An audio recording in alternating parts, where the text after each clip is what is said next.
পরেশনাথের মন্দির। কলকাতার একমাত্র জৈন মন্দির হচ্ছে এই পরেশনাথের মন্দির। অপূর্ব সুন্দর এবং অপূর্ব কারুকার্য দিয়ে এই মন্দিরটি তৈরি। গৌরীবাড়ি মানিকতলার বদ্রীদাস টেম্পল স্ট্রিটে অবস্থিত এই মন্দির। 1867 সালে শেঠ বদ্রীদাস নামক জৈনক মারবাড়ি শিমল জৈন এই মন্দিরটি নির্মাণ করেন। মন্দিরের প্রতিষ্ঠা কার্য সম্পন্ন করেছিলেন শ্রী কল্যাণ সুরেশ্বরজি মহারাজ।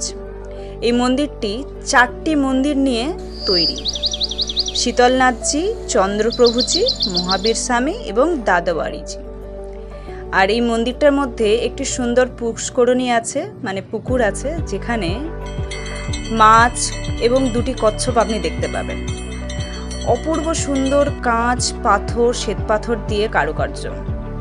এবং এটিও শোনা যায় যে যখন এই মন্দিরটি নির্মাণ হয়েছিল তখন মন্দিরের ছাদে 10টা হাতি উঠিয়ে এই মন্দিরটির ছাদ পরীক্ষা করা হয়েছিল যেন ভেঙে না যায়।